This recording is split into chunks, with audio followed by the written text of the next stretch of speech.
Hello and welcome, Twitch. You are here for the man. What is this? The fifth time? God damn it! It's been fun. So the Noobcast, OPN Noobcast. I'm joined once again by Chris Natsume and Logan DeMelt, a couple of industry veterans, and today we are talking about some of our finely curated video game titles coming out this week. We had about 27 to pick from. There are 144 games being released this week, so we are actually curating about 18.75, give or take, of the total games released this week. We're going to do things a little bit different this week, guys in chat. So if you go to opnoobs.com/raffle, you can sign up for a raffle where you will be put into win these three titles. You got Deus Ex, Human Revolution, Director's Cut, Tomb Raider, and Overwatch. So those three titles are all going to be given away in the raffle at the end of this show, so make sure you stick around. Guys, Chris, Logan, welcome back. Thanks for coming in once again. Howdy, howdy. So today, our first game is actually going to be our first VR game. I know that both of you guys have some development experience in the VR world. I know we also made fun of a Ghostbusters title quite a bit a couple of weeks ago. This sort of blends those worlds. So we are talking about Spectro.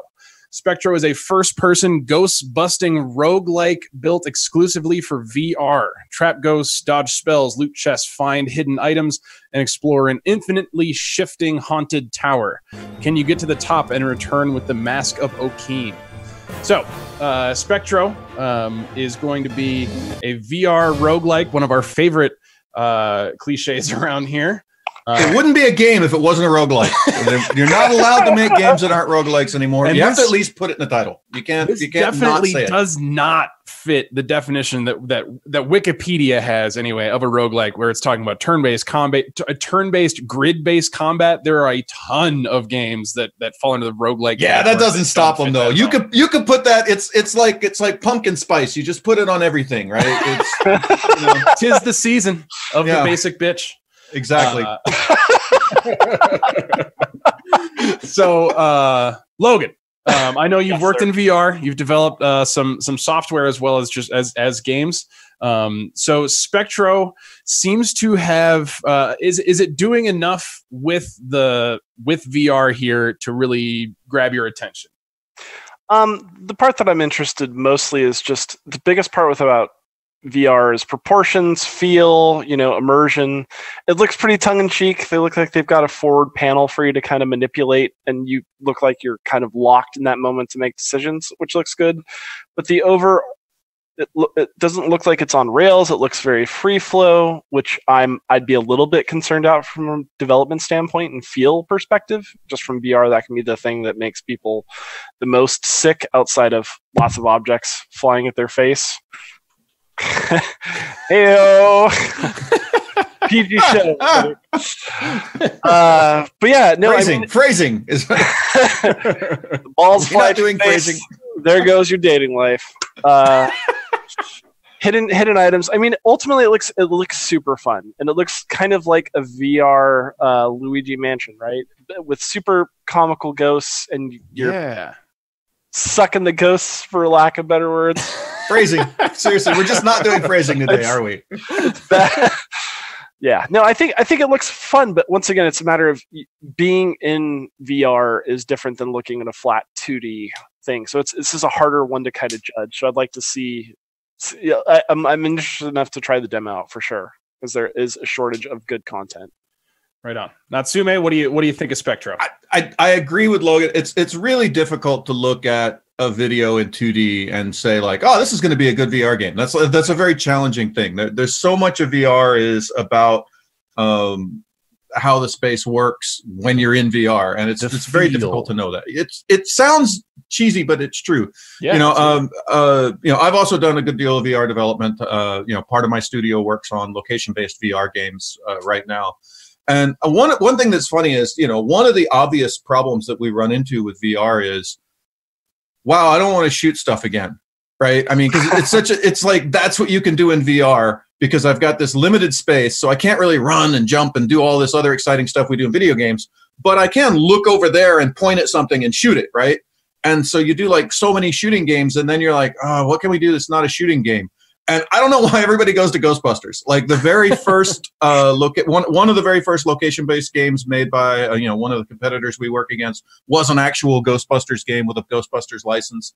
It's just, I guess, sucking off ghosts is a thing that people want to do in VR. That's a thing, right? It's true. I mean, it's not just in VR. Like, IRL, if I can't too. shoot, I want to suck. That's apparently the way it works. That's the motto for like your Tinder profile line. By the way, exactly. If I can't shoot, I'm gonna suck. That's I do. I give that to all of you. There's your Tinder line, free of charge. If that doesn't get you a date, I don't know what will. I don't. So I do want to circle back to something that you both kind of mentioned. So we've talked a little bit on the show about how VR is cool. It is undeniably cool. Has that converted to mainstream success? It's for me. It's converted mostly to the success of Beat Saber specifically. It's like that almost by itself.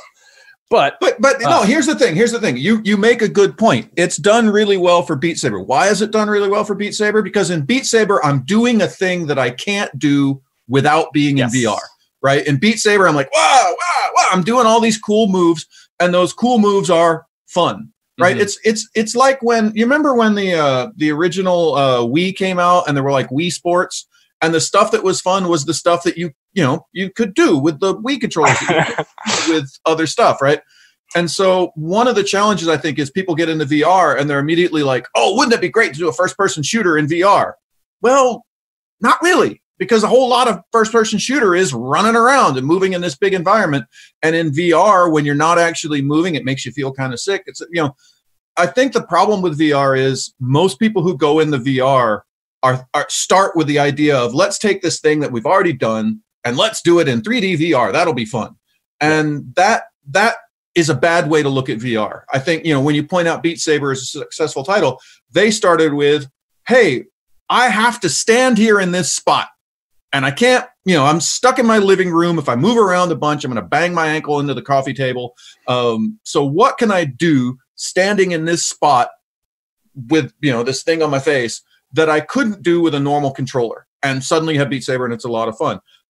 This game, getting back to Spectro, it's kind of a shooter, right? I'm going to run around in a big space and I'm going to suck ghosts. It looks fun. It looks interesting. Mm-hmm. I don't know if I'm going to play it just because I don't like the visuals. The visuals seem very childish to me, but that's a personal thing. It has not a reflection on the quality of the game. But it does seem to me to still be very much this is what we do in normal video games, so we're going to do it in VR, and because it's in VR, it'll be interesting and fun. I don't know. Maybe it's cool. Maybe it's not cool. I don't know. So this is what I'm really interested in. So you both mentioned the fact that it's tough to tell whether or not this is a good VR game while looking at 2D trailers and screenshots. Is that an overall limiting factor for VR as an industry presence? Yes. It's much harder to advertise. It is extremely hard to advertise. Some of the, once again, this goes back to, we were talking about trailers a lot last time, and like really what it takes to make a really good trailer, and we were still under the lens of a 2D trailer. Like now you have an entirely new problem to solve of how can I tell people in a 2D trailer how cool stuff is going to be in a 3D feel? Like what is going to be the super cool thing about this? And and what's also hard about that is you can really, if you look at a VR experience and you try to make a 2D experience out of it, there's basically two ways you can do it. One, I can show you what the player sees, right? Yeah. In which case, if I actually stick a camera on that thing and you're like, it looks like shit, or it really looks bad. If you watch a video of, and I do this all the time because we're making videos of people who are playing our VR games. And when you watch just like, this is what the player sees, every time the player looks at his feet or, looks over there, or, you're like, oh, just look. Oh, it's really frustrating, right? Or you can look at the VR scene from an external camera and see what the players are doing. And, oh my God, it's so boring because these these guys aren't going anywhere. They're not doing anything. So you just see these like guys just standing there like, and you're like, wow, that's really unexciting. And so if you're not actually in it with the freedom of being able to look around, it's very difficult to advertise. And I wonder if we get to a point where we have, VR ads where you actually, put on the VR equipment and you can actually watch the demo in. So real quick before we move on to the next game, are there VR ads for active VR users? So it's like, you put on your Oculus and you're playing some, I don't know, probably some piece of shit free to play game, and then they want to throw an ad at you. Do you get a 3D ad, or is that just not a scenario that happens? Currently, I have yet to see a VR ad. So okay, interesting. Seems like a missed opportunity. Okay. So you can pick up Spectro on Tuesday, tomorrow. It is developed and published by Borrowed Light Studio, so definitely seems like a title worth checking out, supporting one of these indie guys. So next game is going to be Shock Rods. Shock Rods is definitely some clear influences here. Don't start with me on this, Logan. We just went from sucking and blowing to like Shock Rods. Shock Rods. Suck and blow my ghostly shock rod. Yeah. The name is good. I like it. They knew. There's no way that studio came up with the name Shock Rods and they're like, yeah, that's totally normal. Someone in that studio was like, we're gonna call it Shock Rods. I mean, is there a game title that could include the phrase "rod" without making you think about dicks? Especially you two. They thought it in the studio, and more power to them. We need more vaguely veiled penis references in video game names. We just need more of those. Yeah. Right. I mean, I wouldn't be surprised if the first gray box was nothing more than a box with a dick artifact right on top of it, because everything has a cannon. It makes sense. Right. See, we got to talk about shock rods. All right. Okay. Stainless steel games are back. I don't know what stainless steel games ever made, but it was probably great if they're jerking themselves off in this description. It's Kill or Be Killed in this. Wait! Didn't they do those auto games? But I thought Stainless was that studio. I don't know. I could be wrong on this, but I thought Stainless was that studio from the Isle of Wight that used to do those Carmageddon games. No, that would make a lot of sense because this definitely seems like it's right in that vein. I'm not sure, but there used to be a Stainless Steel Studios that did. They did. You remember Carmageddon, right? Yeah. That was. I don't know if this is related or the same, but there was a Stainless Studios that did Carmageddon, and they were a bunch of like crazy dudes down on the Isle of Wight, and I partied with them once. On the Isle of Wight? Is that just no? I partied with them. Where you bring cocaine, Chris? No. What was this? There used to be. I think there still is. There was a game convention in London, like the big game convention in London. Yeah. This is the same studio. Okay. Yeah. I partied with those dudes in London once, and they party really, really hard. like really, like thank God Brick isn't here right now. Hard. It's best Brick's not here. We can't talk about it. It's that hard. Brick, for those of you that don't know, is the official cop of OPN. He's our police officer on staff. So Shock Rods, Carmageddon being in their blood, right? We've got Carmageddon, which is a big franchise for them. These guys have put out a ton of games that I have great faith in the way that they've done them and make them very playable. Some of those things that I think that they've done would be Risk Factions for Xbox 360, which was great and comical and light. And they did, up until recently, the best adaptation of Magic: The Gathering for the XBLA. Duel of the Planeswalkers, 2012, 13. Oh, yeah. Okay, cool. Yeah. Yeah, they did beautiful UI, huge interactions for that, and really helped paint a good path for Wizards to actually improve their fucking stack. So these guys showed that it's viable, showed them a good path, and they've since followed through with like their newest iteration of Magic: The Gathering. So if I have faith in developers with their track record from 97 to now, like 20 years of solid delivery, these guys would probably be in line to at least get me to try it for sure. All right, and just for the record, if these are the guys I partied with in London, they totally knew the shock rods. They were totally in on. They were absolutely in on that joke. I am 100% certain they were in on that joke. If it was those two, Nice. This game looks good, actually. You know, I was watching the video and I was thinking to myself, this is the problem: is there's not more of this, right? This is, you know, it's kind of a first-person shooter. It's kind of a racing game. It's kind of Mario Karts without a track. It's a lot of interesting stuff. I get to run around. I get to jump. I get to shoot. It's kind of like it's cool, right? And it's, I don't want to say it's super innovative. It's not amazingly innovative, but it's not the same old shit. You know, it's not. Yeah. Oh, look, another gritty, you know, story of a post-Holocaust guy who's gonna fight zombies, first-person roguelike. Oh, what the same shit, you know? Like, this is different. It's cool. It doesn't seem to take itself too seriously. You know, I don't know why they have shock rods. I don't care what the story is. I got a big truck. It's got a gun. I run around. I shoot people with my big truck with a gun. Yeah, woohoo! We need more of this in games. We need people to pull the developers to pull their heads out of their asses and just make some fun shit. And this looks like fun shit. So I hope it does well. Yeah, I like this. They're putting it in Unreal. This is, you know, there's gap with Twisted Metal Black not being, or Twisted Metal in general not being around anymore. And that was still more single player, darker, gritty. This looks fun, lighter, prettier. It's an Unreal version, so hopefully, you know, if there's room for Rocket League to take over the world. No, this looks totally fun. This looks totally cool and fun. Yeah. All of a sudden, what happened to the audio right there? Are you like on a highway, Chris?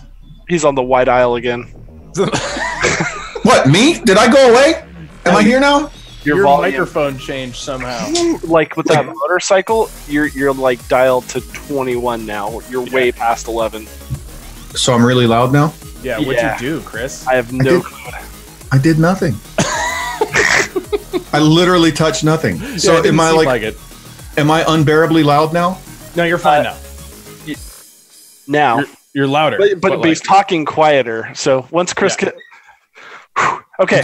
I'm so confused. It's okay. It auto scaled with the motorcycle outside, or like the Fast and Furious that was so excited by shock rods that it auto toggled your mic to an upper level. That's someone that understands software. I was like, "What's someone came down?" I'm so confused. Like, do I have a trailer playing? Is shock rods like blowing my fucking mind right now? But no, this is like, you know, like something like this is like Rocket League could exist, right? Shock rods could be the shooter version, multiplayer version of the gun game of cards. It doesn't have to have plot. It just can be fun and entertaining. Yeah, this if they can achieve the same kind of tight, fluid controls that Rocket League does, this could be a fantastic title. Like something very different. Like you said, there's that space left by Twisted Metal that I just don't understand why no one's. I mean, obviously, up until Shock Rods has really made an aggressive move into that space. Because Twisted Metal not only it was a personal favorite of mine, like growing up and into the like, I think they had a PS3 version that was pretty good too. Yeah.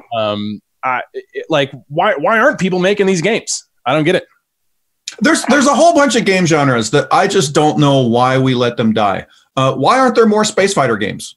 Right? When I remember when I started making games back in the Stone Ages, it was like 92 or something like that. That was what it was, because back then they were selling peripherals. They were selling those great big joysticks with like 1,000 buttons. Yep. And they would basically make Starfighter games to sell joysticks, and you would have to like figure out reasons to use all the 100 buttons on the joystick. But we don't do that anymore. Nobody has a joystick at their. I don't know anybody who has a joystick for the computer. And it was fun playing the Starfighter games with a joystick and shooting stuff. I don't know where those went. Big fighting giant robot games. Where did those go? Like, why do we not have? I mean, because those used to be a big thing. There used to be a whole genre of big fighting giant robot games, and those were cool. Where did Godzilla style? Because I can think of a console game like Mech Warrior and BattleTech. Okay, and there was another one. DreamPod 9 had I forget what their license was. Heavy Gear was another one. Yep. And then there were a bunch of sort of off-brand ones. Came out with a title recently. Yeah, but it was a different title though. That was the thing. They've changed it into like a top-down sort of strategy type game. But it used to be that you could drive a fighting robot, right? It was like you were in the robot, it was first person, and you drove the big robot around and you blew shit up. Yep. I don't know where that game went, because that was fun. And I don't know when that stopped being fun. And now we have all these cool graphics and stuff. Why doesn't someone make one of those? And VR. That seems like a perfect opportunity. Yeah, actually, because you would be like sitting in your giant robot. You'd have to be seated in the cockpit. Yeah, fucking dude. There's a game right there. I'm gonna go make. I mean, y'all are the developers. I'm just sitting here whining about video games. I don't know why you guys aren't on this. It kind of lived and died with me for like Steel Battalion for the $200 I spent for like. Yes, I was hoping one of you would bring that up. Center console that I had in my living room, like this is what I wanted it to be, and I was. It was super cool, pumped, and it almost was cool to me. And I think the problem was it took it from a level of like TIE Fighter, like getting the school Logitech joystick, to like just too much. It was just too much hassle, and they didn't do enough with it to justify it for me. Yeah. So therefore, like the next experience for that is like going to Star Wars at Disneyland and sitting in the Millennium Falcon, and like all the tactile buttons and everything works and it flashes and it's super cool. I never want that in my living room, but now it's like experiential things as opposed to like unrealistic fathoms of having that in your bedroom or like living room. So. All right, guys. So you can pick up Shock Rods this Wednesday, published by Green Man Gaming and developed by Stainless Games, a studio that I apparently should not have made fun of. We covered up for that. Yeah, Chris has been to the Isle of Wight with them, and I will back. I've never been to the Isle of Wight. I partied in London. I want to be very clear in the fact I've never been to the Isle of Wight. I was not invited to party with them. Michael. I know some people that were invited to party with them down there, and it was apparently quite epic. But I'm not telling those. It's an island of Wight. I mean, it's got to be okay. This segues right into the next game, actually. So this is perfect. Oh, that's true. All right. So our next game, Soul. So Soul is what is it? Party really hard? I picked this. This game parties. You're man. like exploring an island as a source of light, and that's more or less why I picked it for this list. Segue. Yes, there you go. Wow, that was really strained. I gotta say that was not. Wow, that was really strained. So Soul, developed and published by Gossamer Games, explore the remnants of great cities and uncover the history of an ancient civilization on your journey through the dark world of Soul. So I picked this game because it's high concept. So you play as a singular light source, just a little ball of light, and it seems pretty loose on on what it's making you do. It definitely seems like an exploratory kind of experience. You are moving throughout the world, trying to provide light to a dark space, which I find interesting metaphorically. Whether or not this makes for a good, fun, addictive game experience, I guess I don't know by the look of it. What do you guys think?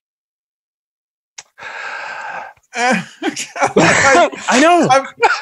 I love the way it sounds, but then I start looking at the game, and it's just I don't know how much game there is. We were all sitting on a couch getting stoned, talking about a game we wanted to make, and you were like, "Yeah, you're going to be a ball of light, and you're going to bring light to the world." Yeah, it would be cool, but like I'm watching the videos, and I'm like, it's I don't know. I don't see myself. I mean, maybe I'm old and hardened, and I don't like. I want to believe if this was like packed in with a Burning Man ticket and passed out to everyone for free, or like EDM festivals, it could get some traction. But like personally, it looks bland to me. Yeah, no, I mean, like the high concept is cool, but like when I actually look at the implementation, I actually look at the game. And it's weird because they're like, explore an empty, wander uninhabited environments. I'm like, yeah, this environment is certainly uninhabited. Like it's man, you're right. There's not shit going on. There ain't shit here, right? I don't know. It feels really, and I don't know. Maybe in the actual game it's way better, but in the videos that they're showing me, and I went and looked at the screenshot, I actually wanted to like this because of the high concept, and I was like, maybe I'm not maybe this is not a great video, or maybe the screenshots aren't great, but I just can't find anything visual about this that makes me be like, oh, this is really as cool as, you know. It's like when you wake up in the morning after you were sitting on the couch getting stoned talking about how great everything was going to be, and you built something, and then you look at the thing you built and you're like, whoa, now that I'm sober, this is not nearly that cool. Like it feels a little bit like that, right? Oh man. If anyone's done stand-up comedy, that's definitely what it feels like. Oh man, last night I was crushing it. I couldn't not get a laugh. Everything I did was funny. And then you go look at the recording and it's just, you're dying. Everything bombs over and over again. There was only 6 people in the audience. Why did you think you were so funny? Anyway, so I want to say I'm worried I'm being over judgmental. I mean, maybe there is something to this that I'm just not seeing, but it really looks very, I mean, the environments look very rough. They look very polygonal. They look very sort of my first game world. I mean, this is first run for these devs, as far as I can tell. This is their first offering. Which more power to them, you know, go kids. But yeah. I think you're accurate. I think the video does a little bit better job of at least seeing some spots where they like. I can see their vision, but the execution definitely falls short. It is a little bland for if it's all based around art. The things that you find are the things that are drawn and being drawn in light. That has to look amazing. That has to be not just like, here's a glowing image that's slowly coming forward. Here's an eyeball that has a really bad framed animation. You're like, it doesn't immerse you in that sort of world, unfortunately.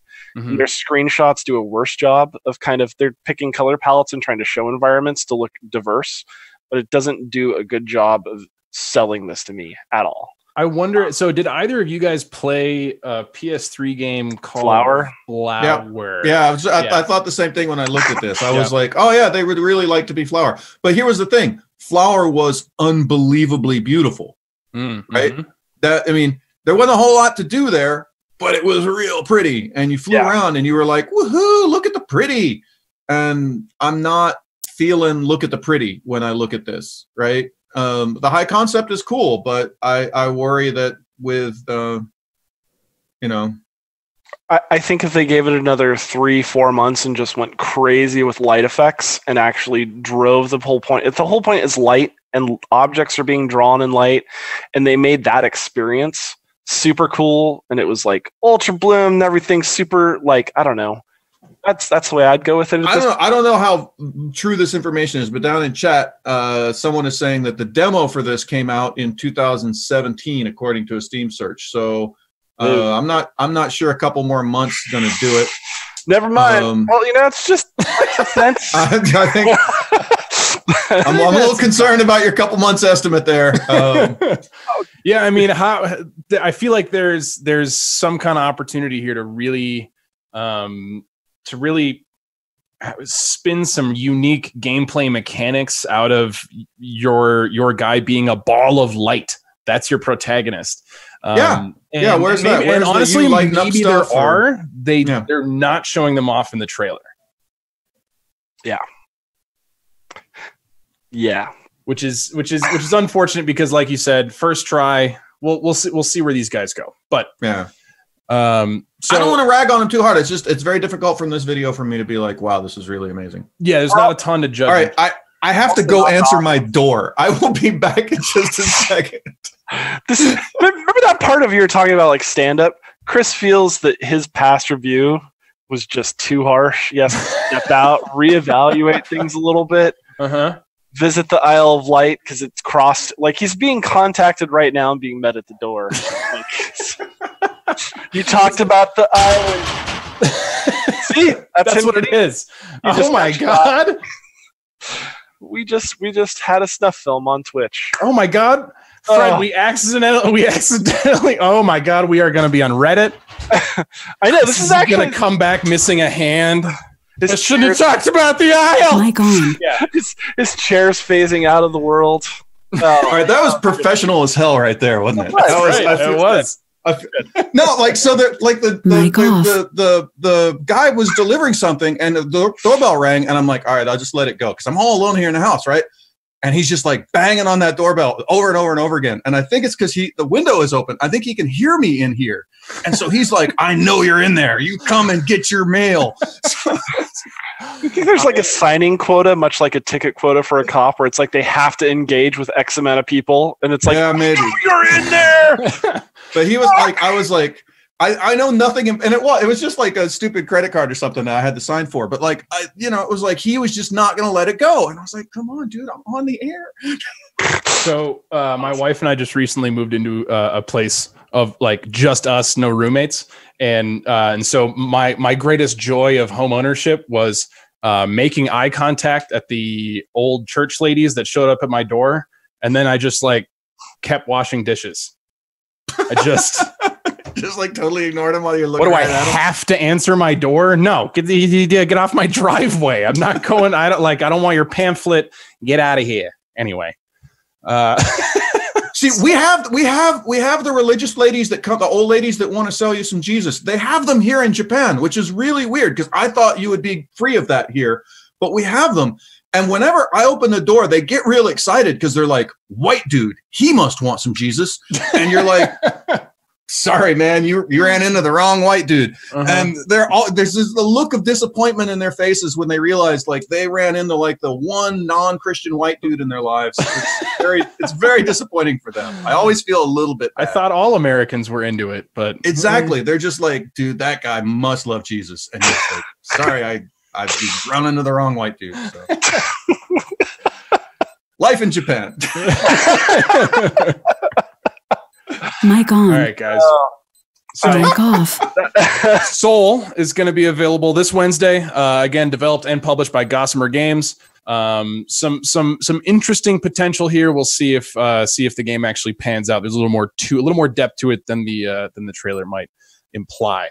So just remember, if you're just tuning in here, guys, opnoobs.com/raffle. Go and sign up, and you can find yourself with 3 more games by the end of this podcast. So head on over, opnoobs.com/raffle. All right. So we are now going to, so quite the transition. Soul is about lighting up a dark world. Chernobyl Light is just about being in a dark world and accepting that darkness because there's not a whole lot of light in Chernobyl. An early access title, Chernobyl Light. So developed and published by The Farm 51. Chernobyl Light is a science fiction survival horror experience, mixing the free exploration of its disturbing world with challenging combat, unique crafting, and non-linear storytelling. Try to survive and reveal the twisted secrets of Chernobyl in a 3D scan recreation of the real exclusion zone. So that to me is a bit interesting. I mean, that's certainly not going to make for a good game all by itself, but they seem to be going above and beyond to create legitimate Chernobyl environments to kind of create that very real, very disturbing mood that you kind of just get when you say the word Chernobyl out loud, especially after that HBO series. Good God, was it good? You know what's funny though? Like if you look at real pictures of like Chernobyl, it's really pretty there now. Like the actual shots, like when people go into Chernobyl and they take pictures of Chernobyl, and because like there haven't been humans there for a really long time, like nature came back. And Chernobyl is actually really pretty. It's like full of wildflowers and trees and shit. So what like, it's a really nice place now. Earth is actually better off with more radiation and fewer humans. Is that absolutely? That is an absolute true fact. Like if we could irradiate the whole world and get rid of the humans, like, it'd be really pretty here. It'd be a really nice place. We would have all kinds of like 3-headed boars and flowers. So I do want to say something about the video though. I want to get back to the video. Yeah. So Chernobyl Light, really a pun for your title? Really? Chernobyl Light, really? But all right, I'm gonna look past that. Like I don't like. It looks like an interesting game. Actually, it looks all right. I'm not ragging on the game. I'm ragging on the video right now. This sort of shopping list video style of like 8 hours of gameplay, 4 characters to meet. Like they run through it in this sort of, and I'm just like, wow, you've really taken an interesting game with an interesting story and like deconstructed it for me into bullet points and data points that really make this look less exciting than it probably is. Like I don't like this video. The game looks actually interesting. It looks kind of reminds me of, you remember Stalker? I Yes. was gonna actually bring that one up, but Yeah, go it right reminds me- into it.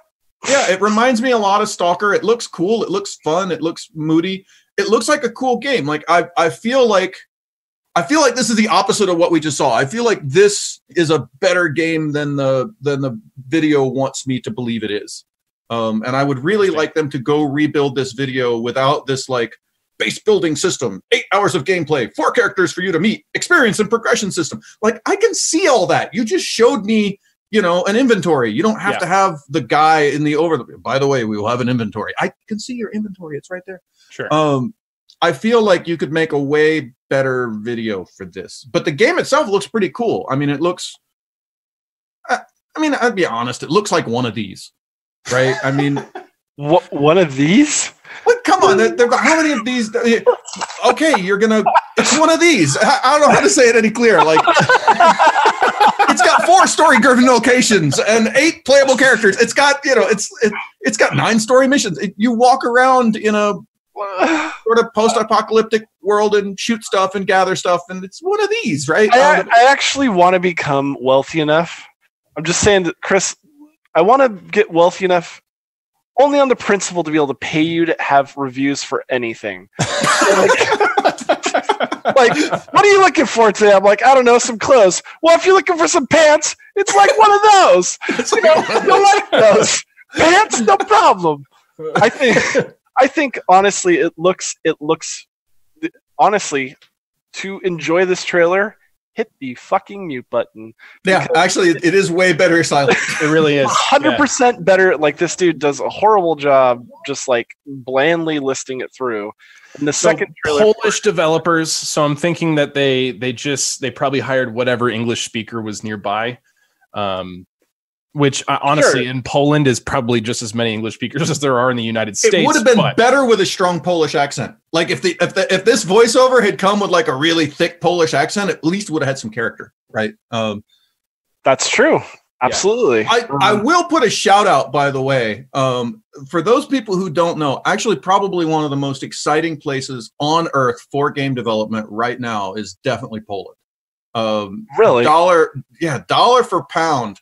Oh, Some of the best game development in the world is happening in Poland. They're taking over the mobile space. There's some great Polish mobile games coming out. There's great PC games coming out. When I go to game conventions and stuff, just the number of really skilled Polish developers that I run into is insane. I would say probably one of the 3 hottest destinations in the world right now for making video games is Poland. Like if you're looking for a place that's going to explode and make good games, Poland is very much on the list. Really great artists, really great programmers, really interesting location for making games. I'm interested to hear like what culturally might be going on in Poland that kind of facilitates that environment for game creators. It's cheap. I mean, there's a big part of that. It's a place with relatively good education. It's a first world country, but it's a cheap first world country, and that allows people to do exploratory things, right? I mean, one of the big problems with game development right now is if you're in San Francisco, it's very difficult to build games because of just the cost of living. And so the idea that you're going to screw around with an idea, or we're all going to quit our jobs and we're going to build a demo for 6 months, you can't do that in San Francisco. To have 6 months worth of money lying around so that you don't get paid for 6 months, you can't do it. But in a country like Poland, where it's a heck of a lot cheaper, you can get a bunch of guys who get out of college and say, hey, we're not going to go work for some other guy's company. We're all going to, get in the house together. We're going to put some games together and we're going to do some garage development. It's an environment that allows you to do that because it's cheap, but it's not just cheap. It's cheap with skilled labor. And there's a couple other places in the world. Vietnam is actually another place like that right now. There's a lot of very skilled labor in Vietnam, and it's also very cheap. And the smart folks in those places are using that ability to not have to get paid for a while to put together demos, to do exploratory work. That I think is the major feature. So when I look at Chernobylite, I definitely see. So I want to let me gauge this description. This is like a Fallout game without any of the cute. Yep. You take out all the overtly fun, bubbly cuteness, that the cartoon thumbs up guy and all that's gone, and you're just left with very real radiation with very fantastical effects, but you kind of have this grounded in reality Fallout that is so it looks psychological, supernatural. Yeah, that's the part that I was going to hit on finally. Is it is a gorgeous looking game. Like in that video, they show some very excellent artwork. They're showing scene lighting adjustments to like a workshop that you're able to configure, I assume, and like they do a time lapse of a lot of work that probably took a lot of tech work to set up appropriately. The animations look good. They do a good job with like ghost effects in the quick trailers. Their screenshots look really, really clean. These are the same devs that did all of the games that I just had on the tip of my tongue and then it has escaped me, but they are the Painkiller devs. So they understand FPS 100%. Painkiller devs. They've done a couple other iterations, but they've been in this churn for shooters for a very long time. So this is a science they will understand extremely well. But yeah, the art, absolutely beautiful. And if you are looking for something that looks like Stalker, but has more of, it looks 100% more psychological, ghosty, scary, fear vibe to it. I'd say this is Stalker and like Fear by Monolith, like mixed together. Two properties I've worked on, ironically. Yeah, this to me definitely when I hear the argument / excuse that games in order for games to be grand scale and beautiful looking and high tier production wise, they have to have these microtransactions. They have to have a battle pass. They have to be $60. Who the hell's telling you that?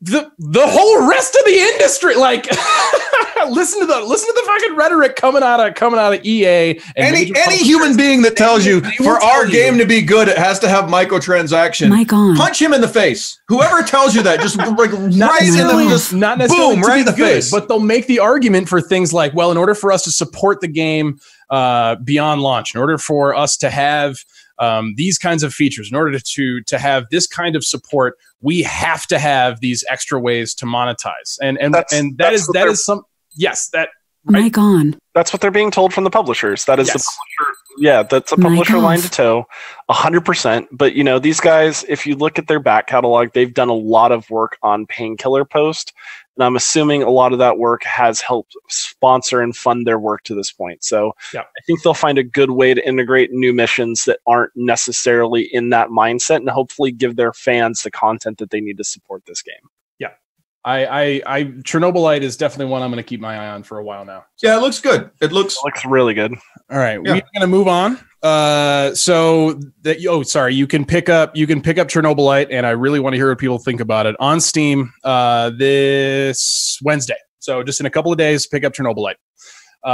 So coming out this Thursday, we have a game called Sea Salt. So this is definitely kind of the other end of the spectrum when you're talking about indie titles. They are definitely taking on a more traditional indie aesthetic with their it was this 8-bit, 16-bit graphics, whatever. What I really enjoy about this is that I'm a huge fan of games like Binding of Isaac, Enter the Gungeon, a lot of these big bullet hell, big messes where you're just getting monsters sent after you, one after the other. Now, I don't know if it comes through totally because actually I had to watch the trailer a couple times to figure out exactly how you're playing this game, but basically you are playing as the villains. You're playing as the monsters that are coming to reap the sacrifice from this town. So you are like it seems to have some almost deck building elements where you're using these cards to summon these monsters to wipe out the otherwise protagonists. The guy, like in Binding of Isaac, you are definitely playing as Isaac. This is like if you were playing as all the monsters in Binding of Isaac trying to kill Isaac. So I get it. Well, yeah, guys, what do you think of Sea Salt? It looks like it could be entertaining. This reminds me a lot of like one half of natural selection where you're the overlord kind of controlling waves of monsters trying to kill, but not like just a team, but a whole village in this place. So you're controlling the plague, which is kind of sweet. You're a sea god of sorts, I guess. It could be fun. I mean, I'm not too hip on the style of art personally. I've tried to play Binding of Isaac a couple times, but I just found myself getting bored personally. So this wouldn't be my wheelhouse to pick or look forward to, even though the best game of all time is Chrono Trigger, by the way, my favorite game. Just throw that out. And I didn't know there was a rivalry between Chrono Trigger and Binding of Isaac. But. Not at all, but I'm just saying, like, it is an SNES title. It's still in that graphical fidelity level, but I think it's super cool because it looks like it has a lot of little gritty details for fans that want that sort of action pace and kind of have maybe roguelike elements. That should be good enough to trigger Chris. I don't even I don't see the phrase roguelike anywhere in this description. So don't be mad at Sea Salt, Chris. No, that was me. That's not them. That's not them. I have other things to be angry at them about. I have other issues. By all means, because I don't have a reason to be angry because it's not my game, but I could see where people that enjoy this genre, like the Dishwasher, Vampire Smile guys, like any of their fan base, I could see digging into this for sure. Damn it, stop making pixel art games. Let me just scream at the industry. For the love of God, we don't have to do this anymore. I made games when they had to look like this, and we hated it. We hated making games look like this because we only had 8 bits. It sucked when we had 8 bits. Why do we have to be this? I was born in the wrong generation, and I want to play games from the 80s because that was when games were better. They weren't. They suck. That's the thing. Here's what everyone who loves 8-bit, you love 8-bit games. Great. I'm more power to you. Go down to the Goodwill and get yourself an Atari 2600 and a couple shitty Atari 2600 games and suffer through them like we had to. And then when you're done with that, go load up World of Warcraft and then tell me which one calls to you, right? Damn it, Chris. Damn it! Why must you make... So hold on. Here's a fun thing then. Let's switch it up. Let's play devil's advocate. How do you consume music? You. Spotify. Why? Perfect. People still... You know what is the craziest shit that I was told yesterday? It is now hip to collect cassette tapes. Yeah, that's because hipsters don't know what the fuck they're doing. There's no other argument for that, right? Dude, I lived through cassette tapes. I lived through, I want to hear that song again. Let me wait 10 seconds to rewind it and have to stop 4 or 5 times and see if I hit the right spot. I lived through that because that's how we carried our boom boxes back in the day, right? Yep. Screw that. Screw all this old retro shit. I lived through it and it sucked back then. The modern world is better. So would you say the same thing about your vinyls? I don't own vinyl. Why would I own Damn it. I was really hoping you had vinyls. Why would I have that? Again, I take it back. I do have a bunch of vinyl. I have my mother's old record collection, which is in a box in my brother's garage in Los Angeles and hasn't been touched since the late 80s because we have better options now. So I think I totally hear what you're saying.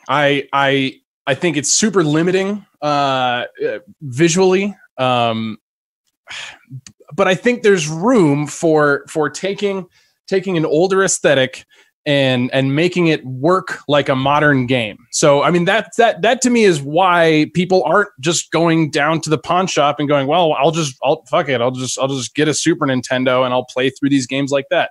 It's taking that old school feel and giving it the modern makeover. So you get to play a modern game that looks old. We were talking earlier before the live stream. I didn't play RimWorld until quite recently, right? I just didn't. I was busy doing other stuff. I didn't get around to it. About 3 weeks ago, I said, this is crazy. I haven't played RimWorld. I need to go play RimWorld. So I cranked it up, right? Great game, by the way. Just a shout out. Great game. But you know what? It's got simplistic graphics. It's got a simplistic aesthetic. But you know what? It's not pixel art, right?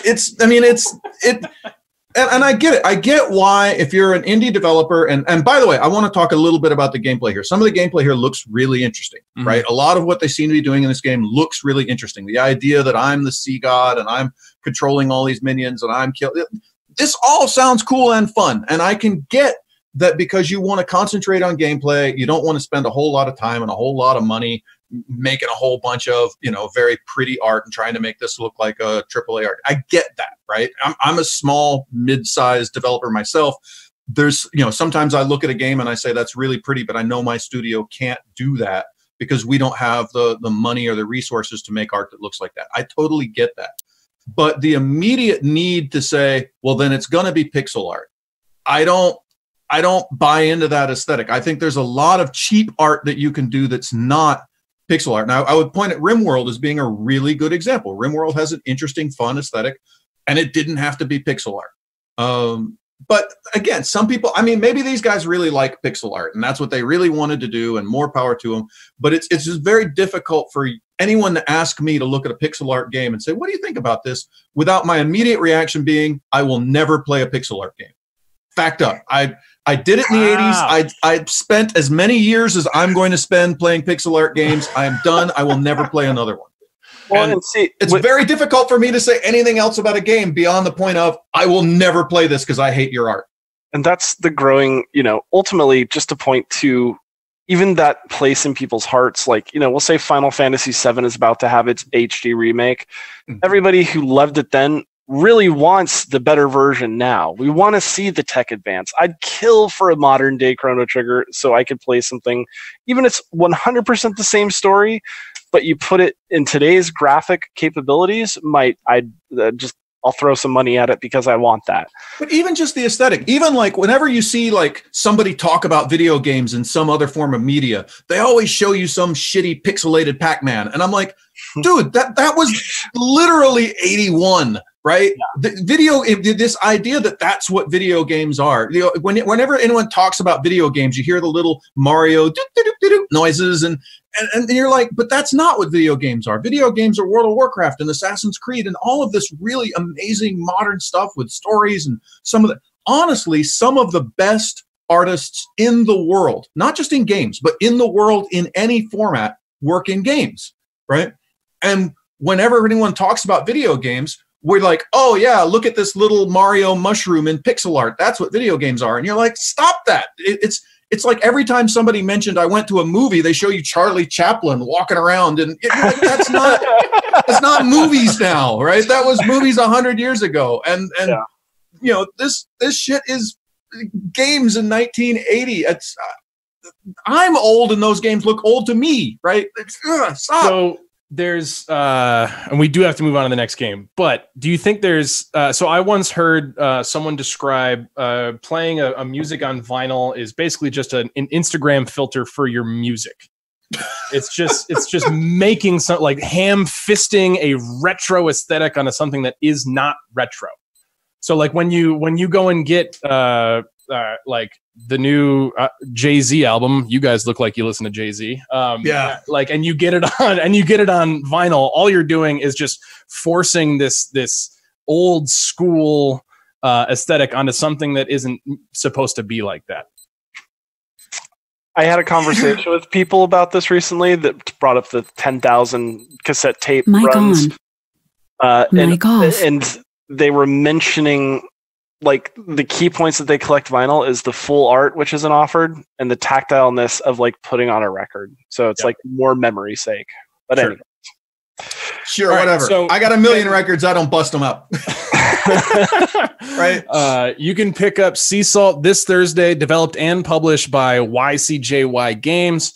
And as we enter the last couple of games here in the show, just want to remind people again, opnoobs.com/raffle. We are going to be giving away 3 titles, one of which is Overwatch, in case you feel like going on the Blizzard servers and letting them know what you think about Hong Kong. All right, so wow.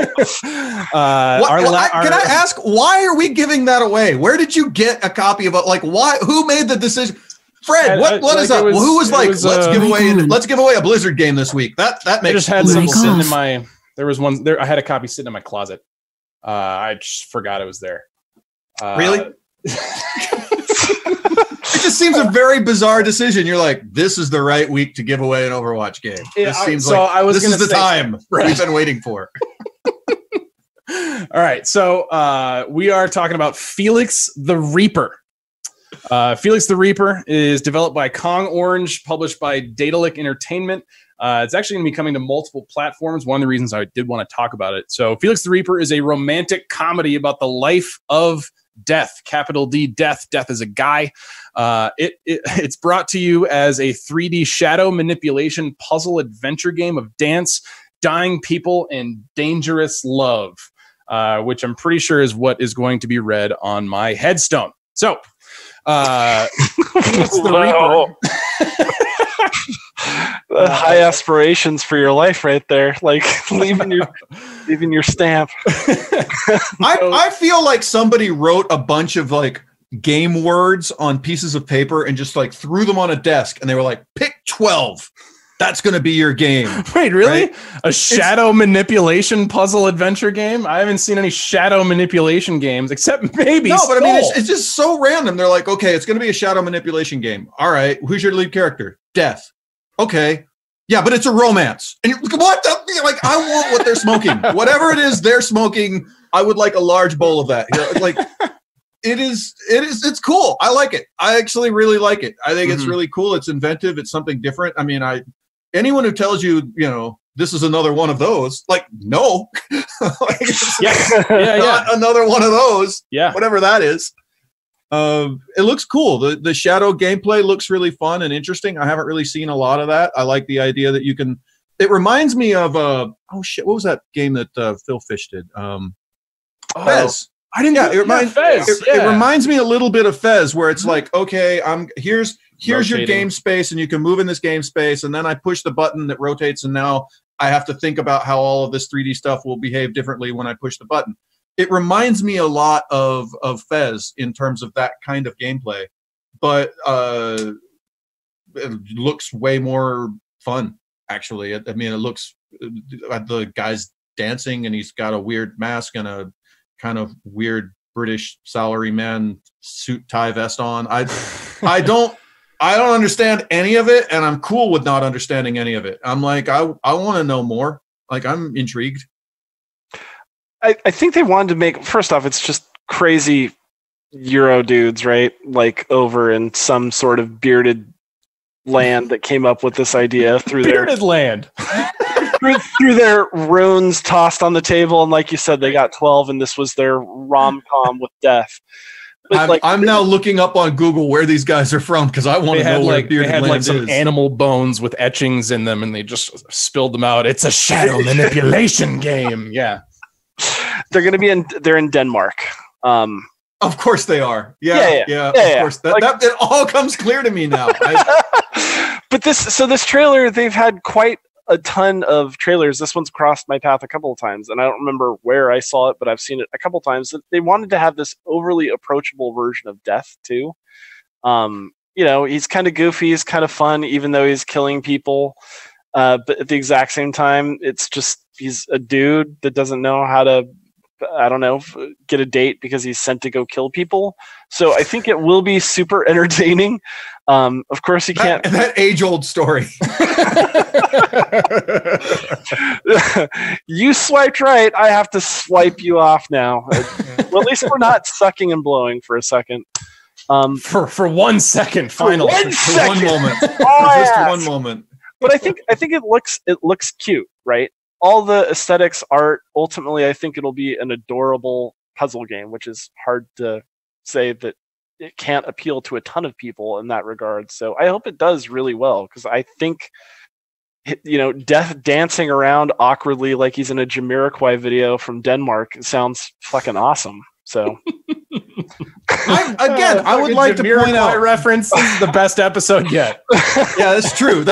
He dug deep for that. I feel like he really dug deep for that. That's a long walk to get there, but you made it work. For all of our viewers born in 2007, Jamiroquai was a funk pop funk artist from the 90s, you know, when your parents were born. Yeah, God, I want to kill myself. Yeah, that was the music that the guy you bought weed from used to listen to. That's, and it was that good. should put it all in perspective for you. When you needed to buy a bag of weed, you were going to listen to some Jamiroquai or Fish, one of the two. So Felix the Reaper, so one of the things I thought was interesting was that my second or third thought when I saw this trailer was that I was like, oh, this looks really interesting. I would totally get this on the Switch, but PC players aren't going to give a shit about this.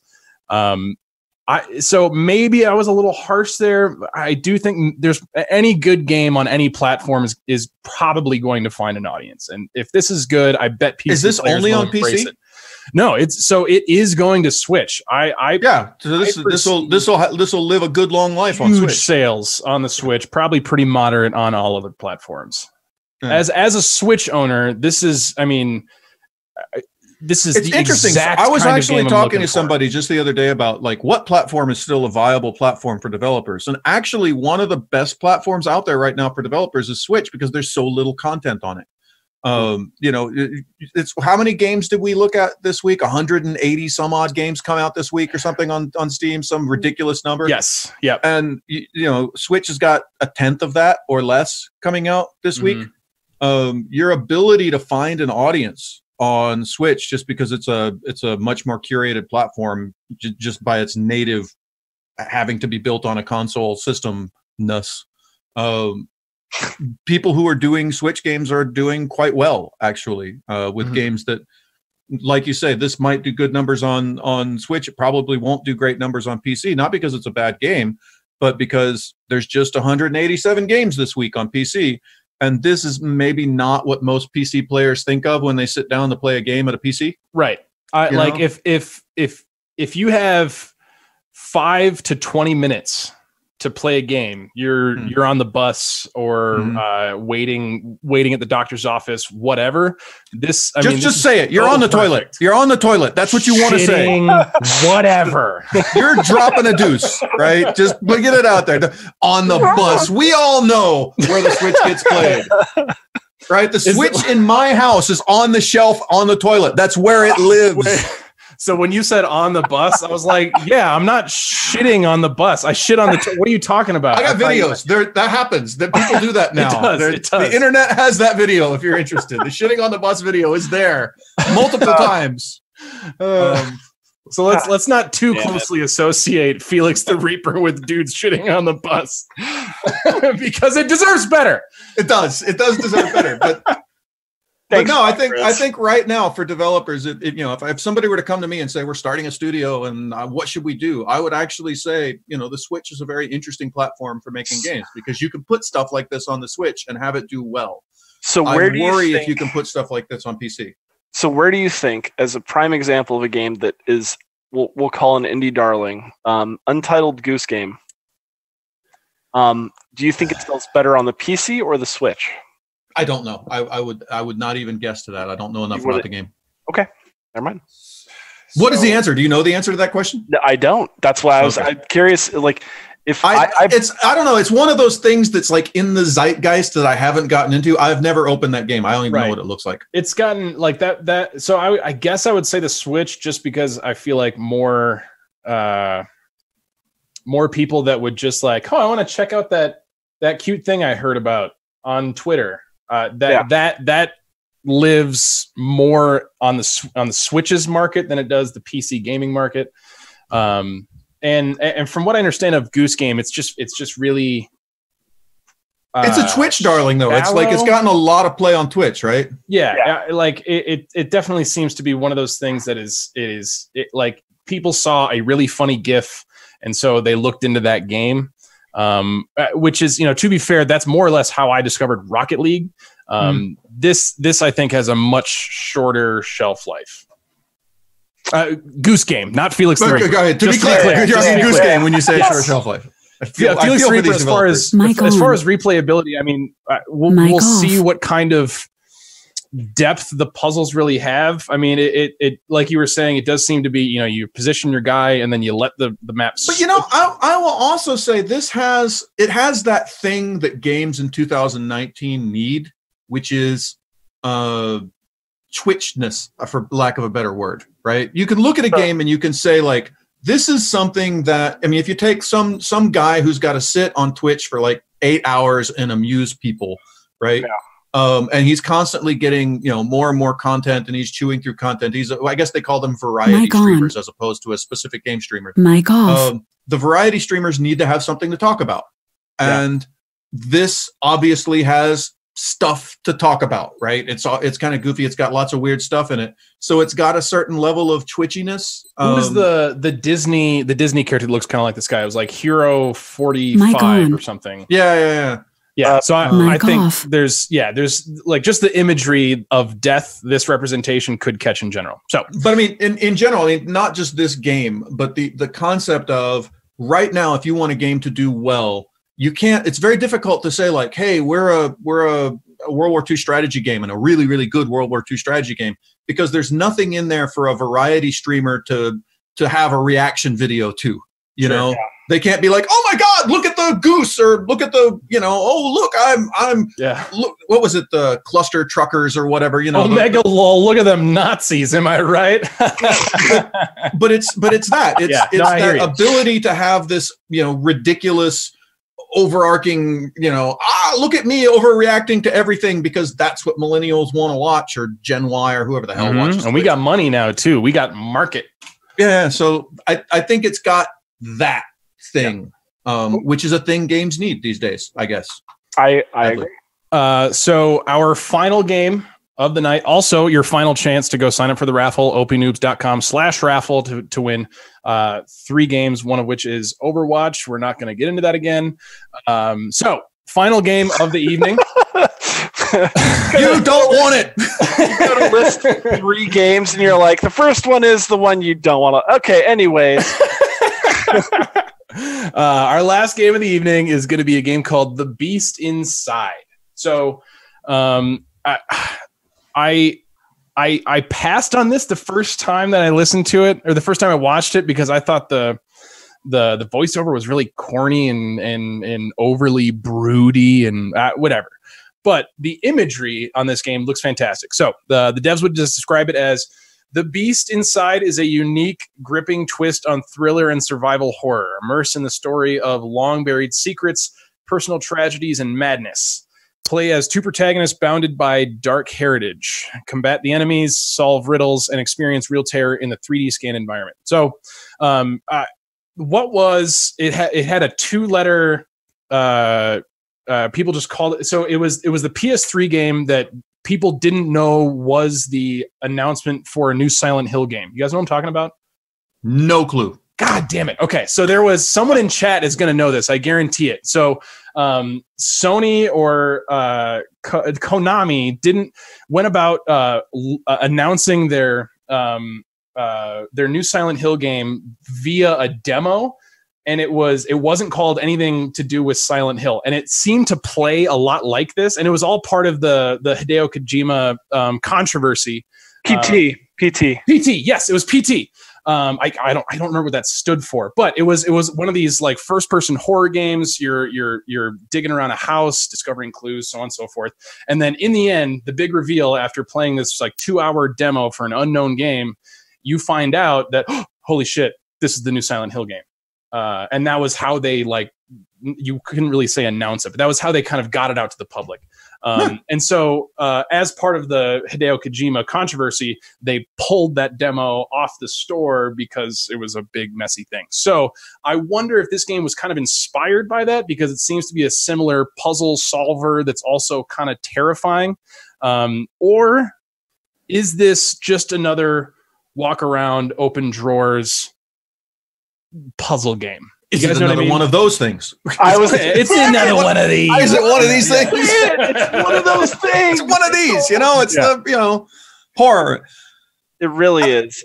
I mean, I'm really interested in the way that they got the 3D scans. Like, I want to know what they were pulling from. Like, what houses they were using or what examples they used to 3D scan the environment to come up with this house, because it's amazing. The details just, I mean, it looks really, really pretty. Yeah, I mean, environmental scanning can make things look really good, really efficiently with the right tech, for sure. Mm-hmm. This is a good example of that, for sure. As far as technology, another good one is it's used in the latest God of War for a lot of their art environment pieces. So making things look pretty, great use of tech for it. But it is going to be one of those things. They constantly in the trailer are just like running out the hallway and it's stuff coming out of every single door as you're just running. The best suspense game that I've played in a while was a shooter, and it was a long time ago called Undying by Clive Barker.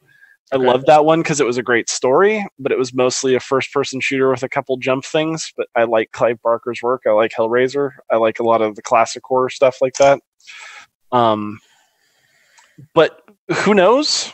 This I try to look up information on the studio, and the developers have a wide range, especially with this movie games. Like, it's a big collaboration spread, and their work isn't really clean to look at. So I'm not quite sure who worked on this, or if this there is part of me that's worried. Like, we what was it? It was like the Bradwell conspiracy or something like that. We talked about it a week or two ago, and we kind of gave it a hard time for being a little pretentious, a little up its own ass on how art. Were we wrong? Are you going to tell me now that we were wrong? No. I'm wondering if this might fall a bit into the. I was so worried you're going to be like, after that, I went and talked to them, and they were really nice guys, and they were really hurt, and they were really unhappy with the shit we were saying.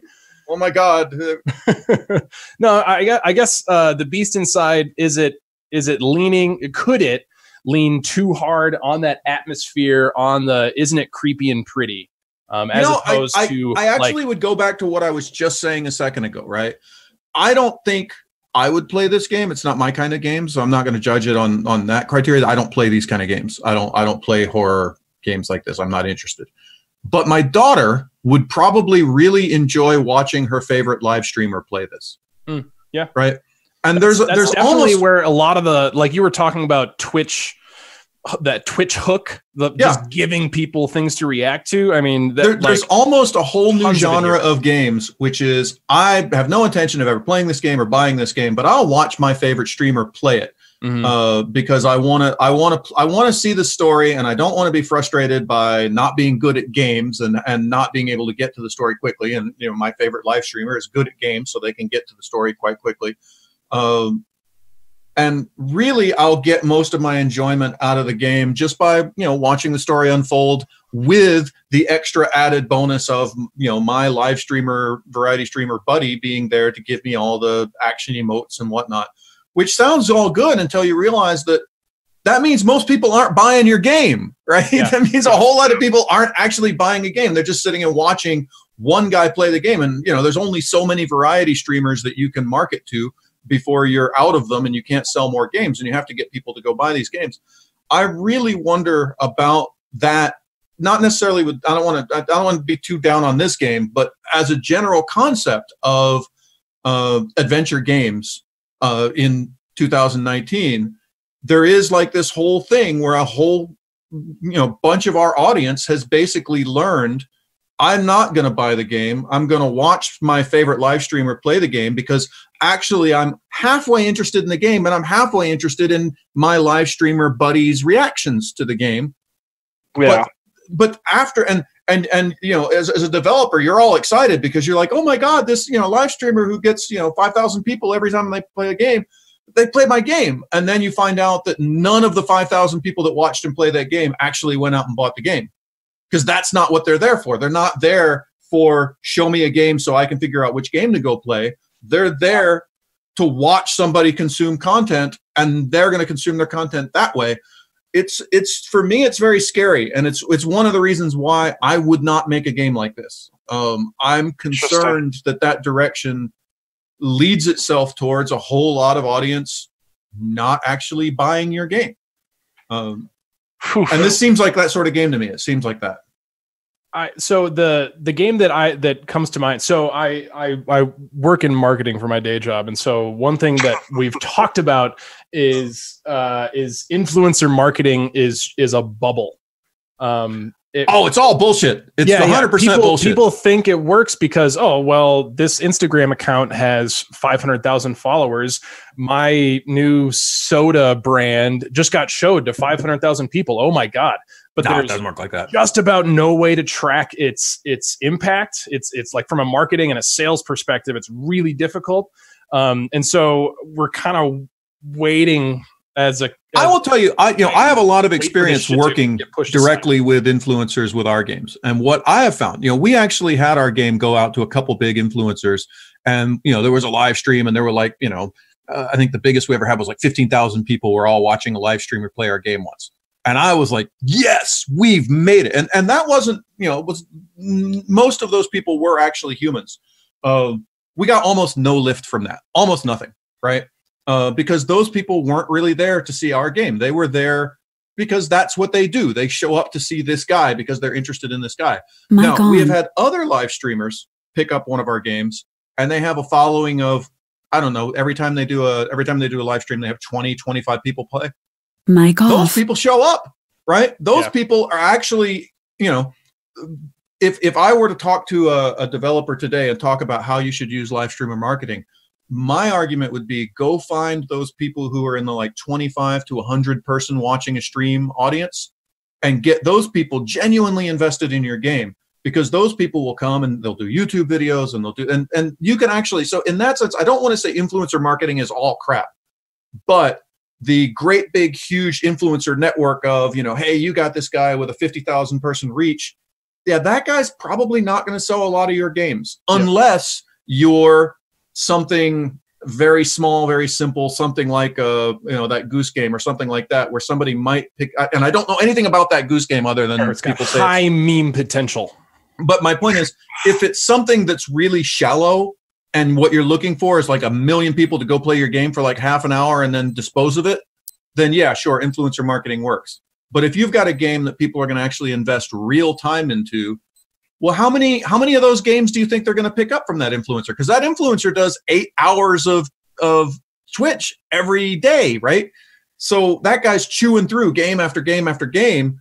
If your game is something that's going to require somebody many, a week or 2 weeks to really appreciate, they're not going to play it, right? Yeah. It's not going to work like that. And the majority of the chat for that influencer that's doing your sponsored stream, the chat is just going to be, why aren't you playing Fortnite? Why aren't you playing Call of Duty? Why aren't you playing Overwatch? It's exactly. It's I remember really painful. So the game that kind of taught me that lesson was it's still out there, and like this is a stamp of approval. There's a game called Steel Circus that I think has high potential for. I mean, I don't know about getting the kind of popularity that Rocket League does, but it has that same kind of esport, sportsy feel that you watch it and you go, okay, these are the mechanics. This is how you play it. It's a sports video game, but it's in the future. So anyway, I think the mechanics are super tight. I was really excited when this thing came out, and then when it dropped, Lyric had about 20,000 people. He's a huge Twitch streamer, if you guys don't know. So Lyric had about 20,000 people watching this game all at once. And I was like, oh God, yes, finally this game, it's been out for like 2-3 weeks. Finally, this game is going to get the attention it deserves. 20,000 people just watched it. Now there's going to be way more than 70, 80 people, me being one of them, on the servers, because that was the case. And there was no bump. No bump whatsoever. And it was a free game. And I was so disappointed. And so we'll see. The Beast Inside. we have totally moved away from this game.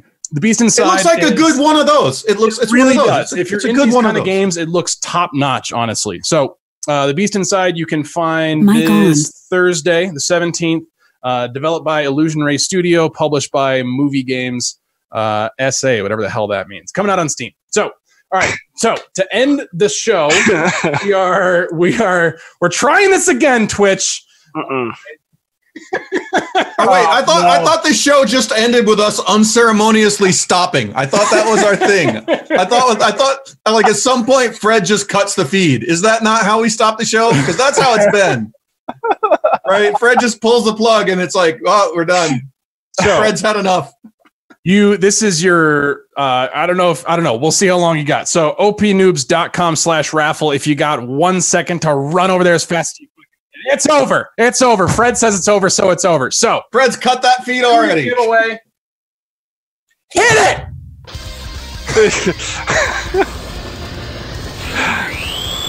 All right. Are we supposed to be muted at this point? Is it just like know. we don't know what's working. going on? Okay, we got it. It's super awesome giveaway time. We're going to be a bit delayed. It's nice. Who we got? Wait, can they still hear us? Are we still? Yeah. We're still. Hope so. We're still a thing. All right, so we're talking over the super awesome giveaway time. That is really it's probably fancy. already happened. Yeah, it's super fancy. Rocky Road. Ah, All right. Nice. Rocky Road. Good. Look at those Rocky production values. I am impressed. Wow. Rocky Road, you and everybody else, thank you so much for coming by. But Rocky Road is going home, or, from his desk to the kitchen. Wherever he goes from here, he will have a Deus Ex Human Revolution Director's Mic Cut. off. He's going to have a copy of Tomb Raider, and he's going to have a copy of Overwatch. Burn that. Burn that last one. Set that on fire for our Hong Kong brethren. I can't wait to go to BlizzCon with this simmering right now. It's going to be an excellent that's coming show. up in like a week, right? Are you actually going to BlizzCon? Yeah. You need to show up at BlizzCon with a big Hong Kong flag T-shirt. Me and how many other people? I mean, You got to do it. Like, you got to be fill bad. the place with it. It's like the new Tiananmen Square is going to be BlizzCon 2019. That's going to be the new reference point. All right, guys, we got to move on to the end of the show. So, is this where Fred unceremoniously cuts the feed? Are we at that point? Hopefully, I get through this. So, you guys, you can find us here every Monday at 6:30 Mountain, which I'm pretty sure everyone's on board with. You're setting a clock for you when you say that. 8:30 Eastern, and no other time matters. So, guys, What the? thank you so much for coming by. Twitch, love you. We're going to be back here next Monday all over again. Chris, Logan, thank you so much for coming by, and have yourself a wonderful evening, Twitch. We all fucking saluted. Asshole. Goatsy. There you go. You wanted that to be the exit?